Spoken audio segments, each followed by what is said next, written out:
My name is Lillian Caldwell, and for 16 years, my existence has been a series of redacted lines in documents that officially do not exist. Yet on this humid Tuesday evening in Chesterville, Virginia, my greatest tactical challenge isn't a double agent in Prague but surviving a family dinner without losing my mind. At 38 years old, I have navigated the labyrinthine corridors of the Office of Strategic Defense Intelligence, rising to a rank that would make most Pentagon officials sweat. But to the people behind the white picket fence at 412 Maple Street, I am just the younger sister who failed to make something of herself. I stood by the curb of my childhood home, the humid air thick with the scent of mown grass and the low hum of cicadas, feeling the weight of the scars beneath my $45 Everlane Pima microrib tee. My jeans were worn but sturdy and my boots were broken in tactical gear disguised as fashion. A far cry from the medals and the Bronze Star locked in a safe deposit box back in Arlington.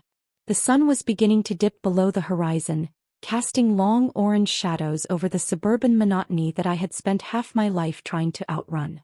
My sister, Amelia, who at 41 had ascended to the role of chief of police in this tiny, gossip-fueled town, had summoned me with the kind of emergency-level text that usually precedes a funeral or a lawsuit. I looked across the street, my internal radar immediately pinging on a silver 2018 Toyota Camry parked awkwardly near a fire hydrant. A man in a faded Washington Nationals cap was pretending to be deeply interested in his golden retriever's bathroom habits, but his grip on the leash was too tight and his eyes were constantly flickering toward the house. He was a low-rent private investigator, a $200 a day hack with a cheap Nikon DSLR hidden in a grocery bag on the passenger seat, likely hired by someone in this town who thought they could dig up dirt on a woman who cleared top-secret brush for a living. I felt a cold, professional amusement ripple through me as I checked my Omega Seamaster, the second hand ticking with surgical precision towards 6:30 p.m. I checked the perimeter out of habit, noting the cracked pavement where the city council had embezzled the repair funds and the peeling paint on the neighbor's mailbox, before I finally stepped onto the porch. The wood creaked under my boots, a sound that echoed like a gunshot in the quiet neighborhood. I hadn't even reached for the doorbell when the heavy oak door swung open, revealing Amelia in her full police uniform, her badge gleaming with a self-importance that cost the taxpayers $98,000 a year in salary plus benefits. She didn't offer a hug or a greeting. She just looked me up and down, her eyes lingering on my plain gray shirt with a mixture of pity and disdain. To her, I was a drifter, a woman who worked some vague administrative job in D.C. and couldn't afford a house in a zip code like this. She had no idea that the silent general of the Caldwell family was currently standing on her doormat, holding back a tide of classified secrets that could level this entire county. I stepped into the foyer, the familiar smell of floor wax and overseasoned pot roast hitting me like a physical blow, and I knew that before the night was over, the silence I had maintained for nearly 2 decades was going to become a weapon. Every floorboard I stepped on, every forced smile I offered, was a calculated move in a game they didn't even know we were playing, and as I heard the clink of silverware from the dining room where the rest of the family waited, I realized that some wars are never truly over, they just change theaters. I am Lillian Caldwell and I have spent my life defending a country that will never know my name, only to return to a home that refuses to see who I actually became. Amelia adjusted her position in the narrow foyer of our grandmother's house, her posture as rigid as the law she claimed to embody, making sure the light from the overhead chandelier caught the polished silver of her badge. The creak of her $140 Safariland leather duty belt was the only sound in the hallway, a rhythmic, authoritative groan that she used like a psychological weapon to remind everyone that she was the chief of police and we were merely civilians in her jurisdiction. She stood there, a vision of small-town power in her midnight blue uniform, looking at me with a mixture of professional pity and sisterly contempt that I had grown used to over a decade ago. Beside her, our mother, Diane, looked like a ghost of the woman I remembered. At 63, she seemed decades older, wrapped in a faded lavender cardigan from a clearance rack at Belk that had seen too many wash cycles. Mom's hands trembled slightly as she smoothed the fabric over her knees, her eyes darting toward Amelia for permission before she even thought of stepping forward to greet me. It was nauseating to witness how Amelia had turned this home into her personal precinct, dictating the schedule, the menu, and the very air our mother was allowed to breathe under the guise of being the dutiful daughter who stayed behind. Amelia's sneer deepened as her gaze raked over my $45 gray t-shirt and the scuffed toes of my boots, her expression suggesting I was little more than a vagrant who had wandered in off the street. She didn't see the woman who had spent 48 hours straight in a windowless bunker in Stuttgart coordinating extraction teams, or the officer who had stared down warlords without blinking. She saw a failure, a ghost who had abandoned the family for a mysterious, low-paying desk job in the city. "You finally decided to grace us with your presence, Lillian," she said, her voice dripping with a calculated, patronizing venom that echoed off the floral wallpaper. "It must be nice to be a tourist in your own family, drifting in and out whenever you feel like playing the part of a daughter while I'm the one here doing the real work, the hard work, the work that actually matters to this community." She took a step toward me, the heavy soles of her regulation boots thumping against the hardwood floor that I knew cost $12.50 per square foot to install back in 2012, a project she likely held over our mother's head every single day. I stood my ground, my feet shoulder-width apart in a neutral combative stance she was too arrogant to recognize, my heart rate steady at 60 beats per minute despite the suffocating atmosphere of the house. I watched as she reached out to adjust our mother's collar with a proprietary tug, a gesture that wasn't born of affection but of total, suffocating control. Amelia prided herself on being the anchor, the one who bore the burden of our mother's aging and the town's petty dramas, and she used that perceived sacrifice as a shield against any truth I might bring to the table. She had spent years building a narrative where I was the selfish runaway and she was the local hero, a golden badge shining against my shadow. As she ushered us toward the dining room, she made sure to bump my shoulder with her heavy Maglite holster, a petty assertion of dominance that made me want to laugh and weep simultaneously. She had no idea that while she was busy issuing speeding tickets on Main Street and micromanaging our mother's blood pressure medication, I was navigating the tectonic shifts of global security. To her, I was nothing, a blank space in the family album, a ghost haunted by a life she couldn't comprehend, and as I looked at the exhaustion etched into my mother's face, I realized that Amelia's brand of protection was just another form of imprisonment. The injustice of it burned in my chest, a cold, sharp fire that I kept hidden behind the blank expression of a seasoned intelligence officer, waiting for the right moment to let the light in. The steam from the $34 pot roast rose in a thick, savory cloud that felt increasingly suffocating as 12 sets of eyes focused on the centerpiece of the mahogany dining table. My Aunt Maggie was already reaching for the serving spoon, her gold bracelets clinking against the floral china, while Uncle Ray adjusted his spectacles, probably calculating the caloric intake of the marbled beef. Just as the first slab of meat was being plated, the atmosphere shifted from suburban tension to a tactical ambush. Amelia didn't reach for the salt or the gravy boat. Instead, she reached beneath her chair and pulled out a heavy manila folder that she slammed onto the white lace tablecloth with the force of a gavel. The sound was sharp, a dry crack that silenced the room and made my mother flinch. Amelia stood up, her uniform shirt crisp and her posture radiating the kind of predatory confidence I had seen in interrogation rooms from Istanbul to Bogota. She picked up a silver dessert fork and tapped it against her Waterford crystal wine glass, the high-pitched chime ringing out like a siren through the crowded room. "Everyone, I have a duty to this family and this community that transcends my role as a sister," she began, her voice projected at a professional volume that brooked no interruption. She opened the folder and began sliding high-gloss 4x6 photographs across the table, fanning them out like a winning poker hand. I didn't need to lean in to recognize them. They were grainy, low-light shots of the Pelican 1650 protector cases I kept stacked in the corner of my $2,400 a month rental attic in Arlington. Her hired goon, the hack with the golden retriever I had spotted earlier, had clearly committed a felony breaking and entering to get these. Amelia pointed a manicured finger at a photo of a ruggedized equipment trunk marked with OSDI inventory codes. "We all know Lillian has been living a lie, claiming to work some high-level government job while she leeches off the system," Amelia declared, her eyes gleaming with a manic sort of triumph as she looked at Uncle Ray and Aunt Maggie. "I did a little digging into these crates, and these aren't the belongings of a successful professional. They are stolen government property." She pulled out a printed document that she claimed was a copy of my DD-214 discharge papers, waving it in the air like a flag. "I've checked the databases and there is no record of Lillian Caldwell serving in any classified capacity that would warrant the housing stipends she's been collecting. This is stolen valor, plain and simple, a scam to forge a life she was too lazy to actually earn." The room went ice cold as the word valor hung in the air, a deliberate insult designed to strip me of the only thing I had left in their eyes. My mother looked down at her plate, her face turning a deep, embarrassed crimson, while Uncle Ray began to mutter something about the sanctity of the uniform.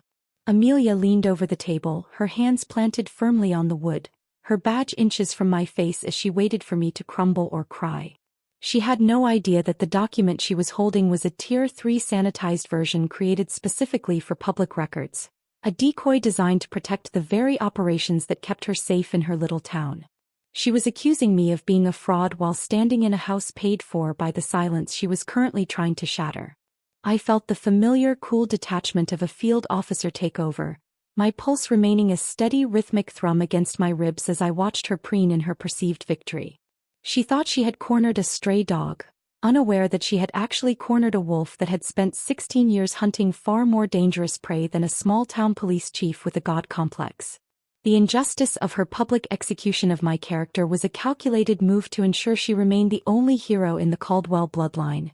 And as the relatives began to whisper, I realized the time for holding back the truth was rapidly coming to an end. The air in the dining room became a vacuum, stripping the oxygen from my lungs as Amelia reached for the heavy black leather pouch on the back of her duty belt, the metallic rasp of the snap being undone sounding like a guillotine blade sliding into place.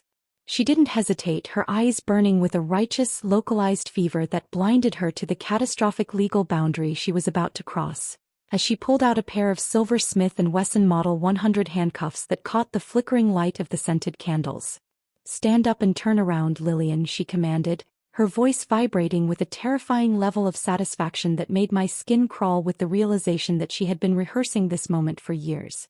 "You are under arrest for impersonating a federal officer and for the theft of government property, and I am taking you into custody right here, in front of the family you've spent your life disrespecting with your lies." I felt a cold, clinical shock settle over me, not because of the threat she posed. I could have disarmed her and pinned her to the mahogany table in under 3 seconds, through the sheer, unadulterated betrayal of a sister using the law as a garrote at a family dinner. I turned my head slowly, my gaze searching for my mother, Diane, hoping to find even a flicker of maternal instinct, a single grain of doubt that would make her stand up and tell Amelia to stop this madness.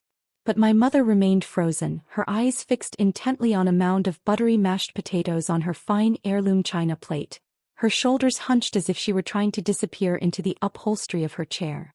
She didn't look up, she didn't speak, and she didn't defend me. Her silence was a physical weight, a confirmation that in this house, the badge was the only truth allowed to exist.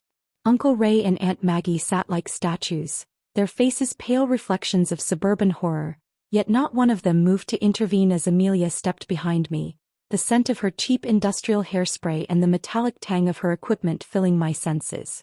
I stood up slowly, keeping my hands visible and my movements deliberate, the muscle memory of 100 high-stakes briefings screaming at me to neutralize the threat, yet I remained still, allowing the farce to reach its peak.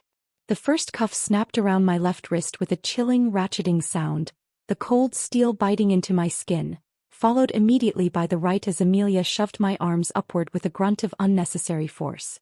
She clicked the cuffs shut to the 4th and 5th notches, intentionally tight enough to bruise the delicate nerves in my wrists, ensuring the metal ground against the bone as a final, petty reminder of who held the power in Chesterville. The serrated edges of the swinging arms locked into place right next to the gravy boat and the delicate lace runner that our grandmother had crocheted by hand, a jarring juxtaposition of domestic peace and police brutality. I felt the dull ache of the restriction, the familiar bite of the shackles that I had seen on 1,000 high-value targets, but this time they were being applied by my own blood in a room filled with people who had known me since I was a child. Amelia leaned in close to my ear, her breath hot and smelling of the expensive Cabernet she had been sipping, whispering that I was finally exactly where I belonged, powerless and exposed. She thought she was shackling a fraud, a sister who had wandered too far from the nest and needed to be broken. But as the steel tightened and the room remained deathly silent, I realized she had just initiated a protocol she was nowhere near qualified to handle. She had effectively kidnapped a high-ranking intelligence officer under the color of law, and the fallout was going to be a tidal wave that would level her career in this town before the sun rose. I looked down at the bruised skin around the metal rings and felt a strange, detached sense of pity for her, because the silence she had enforced was about to be broken by a force she couldn't even imagine. Family isn't blood. Family is the bridge that holds when the world tries to tear you down, And as I stood there in my mother's dining room, I realized that every bridge leading back to this house had just been incinerated. Standing there in the center of the dining room, the cold Smith & Wesson steel biting into my wrists with every micro-movement, I did not scream or beg or offer a single word of the frantic defense Amelia so clearly craved to hear. I retreated into the sanctuary of the tactical mindset cultivated through years of high-stress conditioning at Fort Claiborne, focusing on the rhythmic expansion of my lungs and the steady, grounding beat of my heart against the silence of the room. Amelia was pacing the length of the floral rug, the heavy tread of her boots muffled by the wool as she launched into a sprawling 10-minute monologue about the sanctity of the badge, the weight of family honor, and the inevitable consequences of what she perceived to be my elaborate charade. She gestured wildly with her free hand, her voice rising and falling in a practiced theatrical cadence that reminded me more of a small-town politician than a law enforcement officer, while Aunt Maggie and Uncle Ray sat like porcelain dolls, paralyzed by the spectacle. To them this was a tragedy of Shakespearean proportions, but to me it was simply a tactical delay, a window of opportunity that Amelia was unwittingly providing by indulging in her own ego. I shifted my weight almost imperceptibly, centering my balance on the balls of my feet as I leaned back against the edge of the mahogany sideboard, the wood cool against the small of my back where my belt sat hidden beneath the hem of my gray t-shirt. With a precision born of 1,000 drills, I pressed my right hip against the concealed microtransponder embedded in the reinforced webbing of my belt, feeling the tiny textured button give way under the pressure of my bone. A single sharp vibration resonated through my hip, a silent, haptic confirmation that the priority alert had been routed through the encrypted OSDI network and that my GPS coordinates had been pinged by the nearest satellite array. The activation was clean, a ghost signal that wouldn't show up on any civilian scanner or police radio in Chesterville, bypassing the local infrastructure entirely to land on a desk in a windowless room miles away. The 12-minute countdown began in my head, a digital clock ticking down against the backdrop of my sister's shrill accusations about how I had dragged the Caldwell name through the mud of my supposed failures. I watched her, my expression a mask of stone-cold indifference that I knew was infuriating her more than any verbal retort could, as she detailed the specific statutes she intended to charge me with once we reached the station. She was so convinced of her victory, so wrapped up in the theater of the arrest, that she failed to notice the subtle shift in the atmosphere or the way I was tracking the movement of the shadows outside the dining room window. My mother finally looked up from her plate, her eyes glassy and hollow, watching Amelia as if she were a stranger, but still she said nothing to stop the clock that was now rapidly approaching the 0 hour. Amelia paused her speech to take a triumphant sip of her wine, her badge catching the light one last time, completely unaware that the silent signal I had just sent was currently mobilizing a response team that didn't answer to her or her small-town laws. Every second she spent gloating was a second closer to the moment her reality would shatter, and as the 11th minute ticked away, I felt a strange, detached calm settle over me. I had been a ghost in this town for 16 years, a shadow in the lives of the people who were supposed to love me, but the activation meant that the ghost was about to become very, very real. The silence of the house was about to be broken by a sound that had no place in suburban Virginia, and as I looked Amelia directly in the eyes, I saw for the first time that she wasn't just my sister. She was a target who had no idea the mission had already begun. Amelia leaned across the table, the sharp, acidic scent of her cheap red wine mingling with the lingering grease of the pot roast as she thrust a stack of printed pages toward my face with a gloating sneer. She began her interrogation right there in front of the horrified audience of our relatives, her voice dropping into a low, gravelly register that she clearly thought sounded authoritative and intimidating. "Tell me, Lillian, which branch of the imaginary military did you say you served in again? Or was it a specialized unit of professional liars?" She mocked, her $140 duty belt creaking as she shifted her weight to loom over me. I remained a stone wall, my facial muscles relaxed and my gaze fixed on a point precisely 3 inches behind her head, using the psychological anchoring techniques I had mastered during my time at the farm. I knew that every piece of evidence she was currently flaunting was actually a collection of Class A felony violations, a catastrophic series of federal crimes involving the tampering with and unauthorized possession of classified intelligence materials. She pulled a specific sheet from the manila folder, a high-resolution scan of my redacted field notes from a 2019 high-asset extraction in the Al Mafraq Governorate of Jordan. To her untrained, arrogant eyes, The elegant loops of handwritten Arabic and the heavy black censor bars were nothing more than elaborate props, a part of the costume she believed I wore to hide my supposed failures. "You actually went through the trouble of printing out these fake foreign documents just to keep the scam going for the housing stipend, didn't you?" she barked, waving the paper so close to the candle flame that I could see the watermark of the secure government stationery she had unknowingly stolen. She had no idea that she was holding state secrets at a Sunday dinner, documents that described the movement of Tier 1 operatives and the location of a black site that technically did not exist on any map. By breaking into my rental and photographing these items, she hadn't just overstepped a sibling boundary, she had breached the national security perimeter of the United States, effectively ending her career the moment she clicked that shutter. I watched Aunt Maggie's hands shake as she tried to sip her tea, the porcelain rattling against her saucer, while Amelia continued her tirade, demanding I explain why a desk clerk would have tactical schematics in her attic.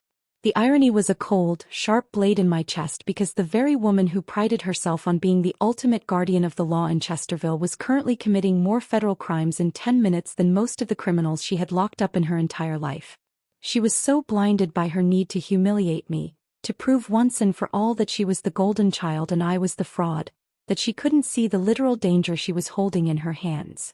I could see the exact moment the countdown in my head hit the 5-minute mark, and a strange crystalline calm settled over me as I realized that the woman standing before me was already a ghost of the sister I once knew. She thought she was conducting a brilliant interrogation, breaking down a liar in front of a captive audience, but in reality she was just documenting her own downfall on a $34 plate of roast beef. I didn't say a word, allowing her to spiral further into her performance, because I knew that in a few short minutes, the world she had built on the foundation of my perceived inadequacy was going to come crashing down with a force that no small-town badge could ever hope to stop. This was no longer about family secrets or sibling rivalry. This was a national security event, and as Amelia slapped another classified photo onto the table, I knew she had officially crossed the point of no return. The internal chronometer in my mind hit the 11-minute mark with the cold precision of a detonator, and almost instantly, the atmospheric pressure in the dining room seemed to shift as a low-frequency hum began to vibrate the antique glass panes of the Victorian windows. It wasn't the rattling tremor of a passing semi-truck or the familiar whine of a local patrol cruiser. It was the deep, synchronized thrum of high-performance V8 engines, a sound I had heard on tarmac strips from Bugram to Ramstein. Amelia froze mid-sentence, her mouth still open to deliver another stinging insult about my lack of character, as the vibration traveled through the floorboards and rattled the heirloom china on the table. Outside, the evening quiet of Chesterville was shattered by the rhythmic crunch of gravel and the screech of heavy-duty tires as 3 midnight black 2024 Chevrolet Suburbans, their windows tinted to a charcoal opacity and their government plates flashing under the streetlights, veered off the asphalt and onto the manicured lawn. The heavy vehicles tore through the sod, their massive frames flattening the $1,200 professional landscaping and the rows of prize-winning hydrangeas that Amelia bragged about at every town council meeting, leaving deep, muddy gashes in the earth. The family sat in a state of sudden, petrified suspended animation, Uncle Ray holding a forkful of roast beef halfway to his open mouth while Aunt Maggie's eyes went wide with a primal sort of confusion that usually precedes a disaster. Through the sheer curtains, the strobe-like flash of red and blue emergency lights, hidden behind the grills of the SUVs, washed over the floral wallpaper in rhythmic, violent pulses of color. Amelia's face went from a triumphant flush to a sickly, confused pale as she realized these weren't her deputies or any local backup she had authorized. These were heavy-hitting assets that didn't belong in her jurisdiction. The engines cut out in perfect unison, leaving a silence so absolute it felt heavy, followed by the synchronized thud of 6 heavy doors opening and closing with the metallic finality of a prison vault. My mother gasped, her hand flying to her throat as she watched dark figures in tactical gear, their movements blurred by speed and discipline, begin to fan out across the porch and flank the exits of the house. I stood perfectly still in the center of the room, my wrists still locked in Amelia's Smith & Wesson cuffs, feeling the transition from sister to high-value asset complete itself within my psyche. I didn't look at the window. I looked directly at Amelia, watching the sweat start to bead on her upper lip as the realization dawned on her that the perimeter of her kingdom had just been breached by a force she couldn't comprehend. She reached instinctively for her duty weapon, her hand hovering over the holster in a gesture of pure, terrified habit. But she froze when the heavy oak front door didn't just open. It was moved aside by men who didn't wait for an invitation. The boots hitting the hardwood floor were not the clunky regulation footwear of the Chesterville PD but the silent, tactical tread of specialized federal response teams who moved with a lethality that made the air in the dining room feel electric. The contrast was staggering. My sister, the big fish in a small pond, was suddenly drowning in an ocean she hadn't known existed beneath her feet. As the first operative stepped into the dining room, his eyes scanning the threats before settling on my shackled wrists, I knew the script had been flipped entirely. The family dinner was no longer a trial for my alleged failures. It had become the scene of a national security intervention, and the silence that followed was the sound of Amelia's carefully constructed world finally beginning to collapse under the weight of the truth I had tried so hard to protect her from.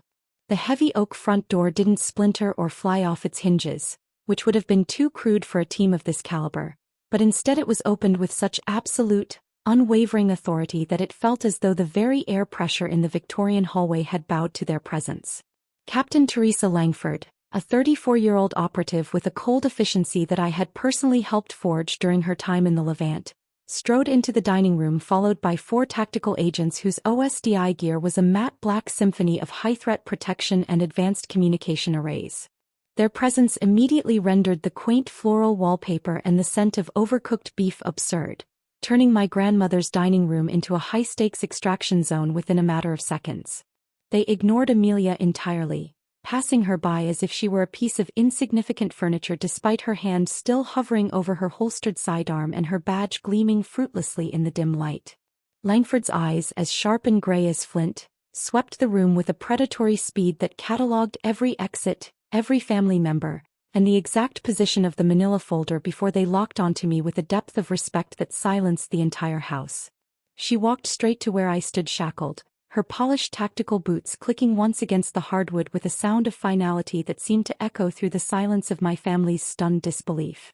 For a split second she looked at the silver Smith & Wesson handcuffs biting into my wrists, a sight that I knew would cause a seismic shift in the OSDI Internal Affairs Bureau within the hour.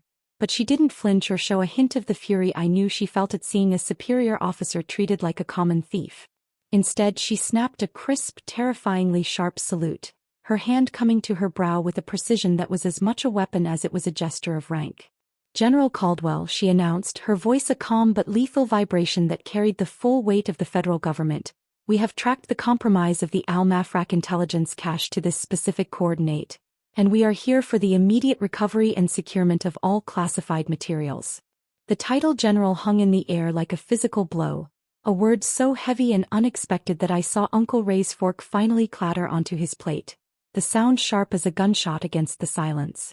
Amelia's face drained of what little color was left, her mouth working wordlessly as she looked from Langford's specialized OSI patch to the bruised skin around my wrists, finally beginning to grasp the magnitude of the tectonic plates she had tried to move.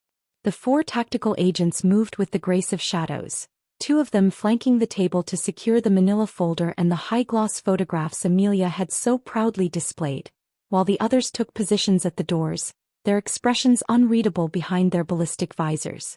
My mother made a small, choked sound in the back of her throat, her eyes darting between me and the woman who had just called her daughter a general, a reality she was entirely unprepared to process. Langford didn't wait for a response from the local authorities because, in her world and mine, the local authorities didn't exist when national security was at stake. She reached out, her gloved hand moving toward the handcuffs with a silent question in her eyes, and as I nodded once, the atmosphere of the room shifted from a petty family ambush to a formal military recovery. I stood there, no longer the black sheep or the silent failure of the Caldwell family, but the commanding officer of the very nightmare that was currently dismantling my sister's life, and for the first time in 16 years, the mask didn't just slip, it was discarded entirely. The silence that followed Captain Langford's declaration was not merely quiet. It was a deafening, pressurized vacuum that seemed to suck the very air out of the room, leaving only the sharp ozone scent of high-grade tactical equipment and the cold reality of a federal collapse. The tactical team, for shadows of matte black carbon fiber and ballistic nylon, pivoted their heads in a synchronized movement that felt more like the rotation of turreted sensors than human necks, turning their collective, unblinking gaze toward my sister. Langford took a single step forward, her shadow eclipsing the floral pattern on the rug, and when she spoke, her voice was like ice shards rattling in a glass, devoid of any warmth or suburban hesitation. Chief Caldwell, you are currently in unauthorized possession of Tier 1 classified recovery materials stolen from a secured federal residence. And by placing these restraints on a general officer during an active intelligence cycle, you have bypassed several layers of constitutional protection, she stated with a lethal rhythmic clarity. You have precisely 30 seconds to produce the keys to those cuffs and release the general before this situation transitions from a courtesy notification into a full-scale national security intervention involving the immediate seizure of your precinct's records and your personal assets. Amelia's face, which had been flushed with the arrogant heat of a small-town bully only minutes ago, turned the translucent, sickly color of spoiled milk as the gravity of her mistake finally broke through her delusions of grandeur. The power dynamic of the room had inverted so violently that she seemed to physically shrink within her midnight blue uniform, her polished badge now looking like a cheap tin toy in the presence of Langford's specialized OSDI credentials.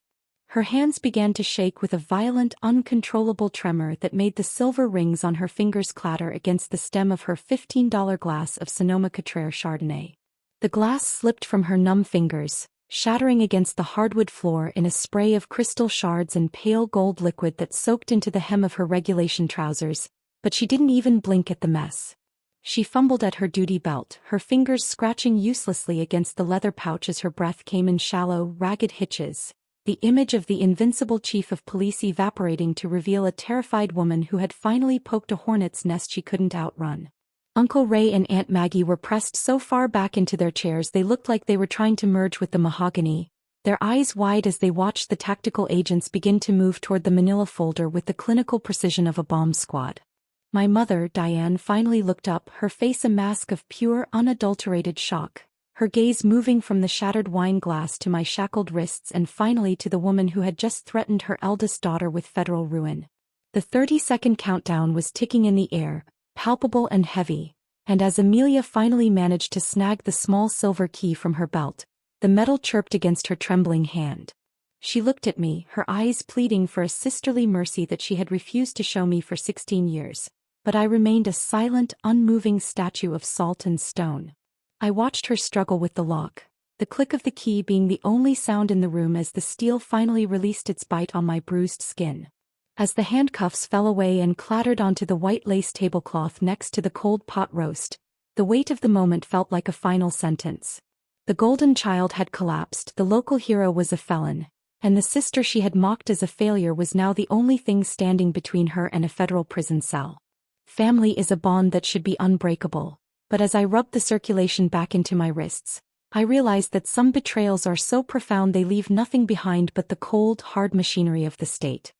I stood in the center of the dining room as the heavy Smith & Wesson shackles fell away, the metallic clatter against the lace tablecloth sounding like the final closing of a door on my life as a civilian sister.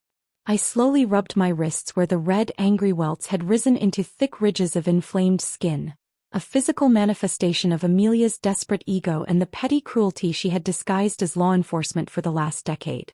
I did not give her the satisfaction of a glance, even as she stood trembling over her shattered wine glass with her breathing coming in ragged, pathetic hitches that filled the pressurized silence of the room. My focus was entirely on the manila folder that sat like a radioactive isotope amidst the plates of cold, $34 pot roast and the fine heirloom china. I turned my head slightly toward Captain Langford, my voice dropping into the low, absolute tone of a commanding officer who had just reassumed control of a compromised theater of operations. Captain, secure those documents immediately and establish a chain of custody for every digital and physical reproduction made from that camera across the street, I commanded, my words cutting through the suburban air with the chill of a winter morning in the Hindu Kush. I want every person in this room who touched those files, viewed the contents, or even caught a glimpse of the redacted Arabic headers to be processed for immediate non-disclosure agreements and a comprehensive Level 4 background sweep to ensure no secondary leakage has occurred. The atmosphere in the room shifted from the shock of the intervention to the cold, clinical reality of a federal investigation, and the family members who had been so smug and judgmental only 20 minutes ago now looked like they were facing a firing squad. Uncle Ray's face was a mask of gray waxen terror as he realized that the juicy gossip he had been preparing to spread at the golf club was now a federal felony that could cost him his pension and his freedom. Aunt Maggie had gone completely limp in her chair, her hands hovering near her throat as if trying to shield herself from the tactical agents who were now systematically bagging the photos and the folder in anti-static evidence pouches. They were no longer my relatives gathered for a Tuesday dinner. They were liabilities, potential security breaches in a town that thrived on the very secrets that could now dismantle their comfortable lives. Langford nodded once, a sharp and professional acknowledgement, as her team began to move with a rhythmic efficiency that made the Victorian furniture seem fragile and out of place. I finally looked at the people I had called family, seeing them for exactly what they were. Individuals who were more than willing to believe the worst of me to preserve their own sense of superiority. My mother was staring at my wrists, the red marks of the cuffs finally breaking through her fog of denial, but it was too late for motherly concern to bridge the chasm that Amelia had opened with a silver key. Amelia herself was a hollowed-out shell of a woman, her badge looking like a dull piece of scrap metal against the backdrop of the OSDI tactical gear, her authority having evaporated the moment she touched a classified document with her civilian hands.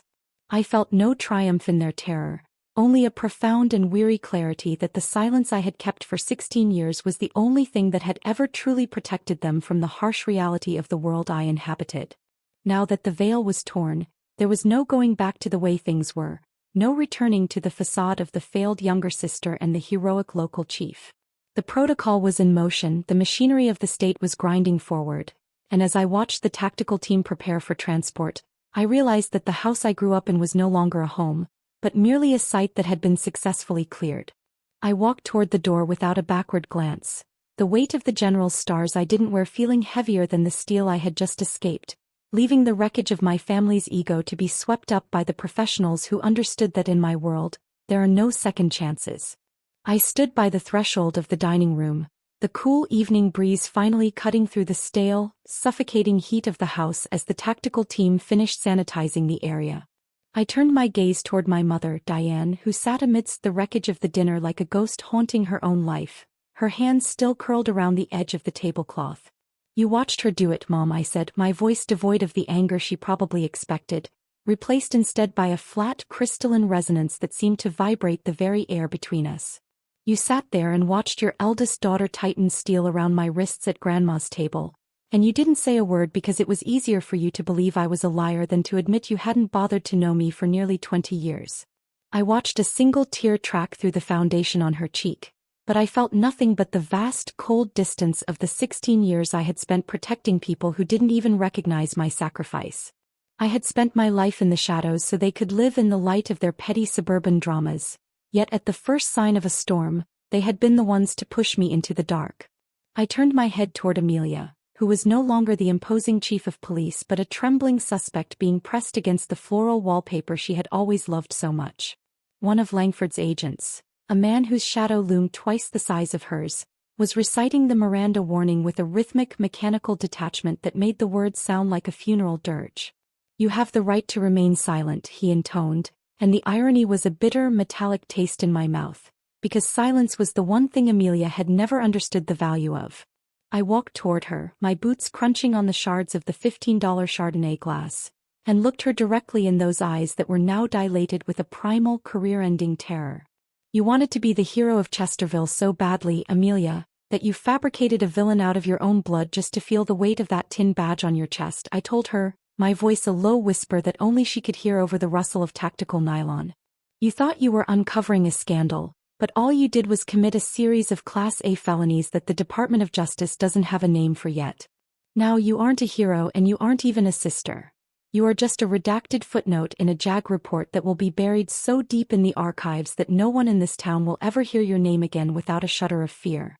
The reality of her situation finally seemed to shatter what was left of her composure as the agent pulled her arms behind her back, replacing her own Smith & Wesson cuffs with the heavy-duty, reinforced federal restraints that didn't have a local key.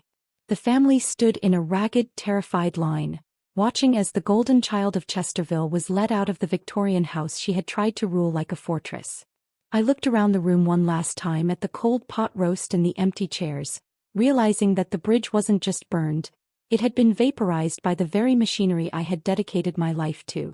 Family isn't about the blood that flows through your veins, but about the loyalty that remains when the world demands you pick a side. And in this house, the side they chose was the one that fed their own vanity.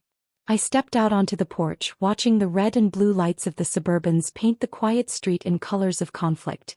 And for the first time in my life, the silence didn't feel like a burden. It felt like freedom, the heavy, absolute freedom of a woman who no longer had a home to return to, only a mission to complete in a world that was far too large for the small minds I was leaving behind in the dust of the Virginia night. I stepped off the porch and onto the ruined lawn, my boots sinking slightly into the dark churned earth where the massive tires of the Suburbans had pulverized Amelia's prized $1,200 landscaping.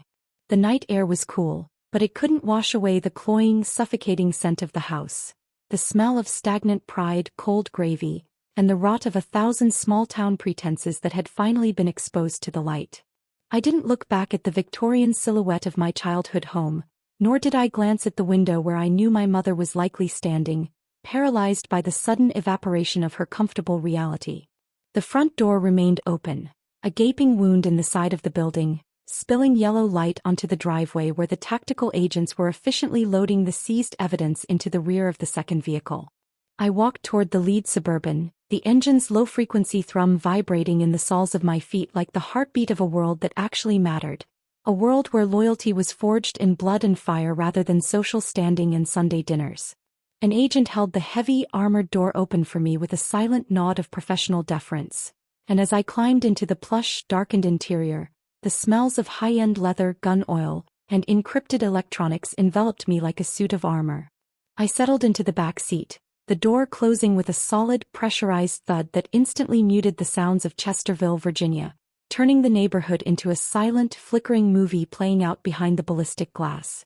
I raised my left wrist, checking the 3:14 p.m. timestamp on my Breitling emergency, the dual-frequency distress beacon on my watch a constant reminder of the life I truly led, and realized with a strange, detached clarity that the woman who had walked into that house 2 hours ago was officially dead.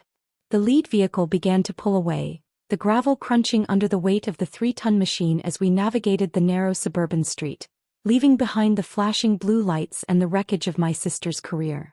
I pulled my phone from my pocket, the screen glowing brightly in the dim cabin, and with 3 deliberate taps, I blocked Amelia's number followed by my mother's, and finally the family group chat that had been a source of nothing but subtle barbs and redirected guilt for a decade. I watched the signal bars fluctuate as we reached the outskirts of town, the familiar green signs of the highway appearing in the distance like markers of an extraction well executed. I was no longer a daughter who had failed to live up to the Caldwell standard, nor was I the ghost of a sister who had disappeared into the bureaucracy of D.C. I was a general of the United States intelligence community, a woman whose name was whispered in the corridors of power and feared in the dark corners of the world. The lights of Chesterville faded into a dull orange glow in the rearview mirror, shrinking until they were nothing more than a speck of dust on the horizon of my memory.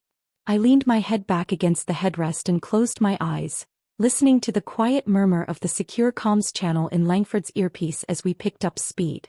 I was going home to Arlington, back to the sterile high-security hallways and the people who understood that family isn't a matter of birthright, but a matter of who stands beside you when the mission turns south.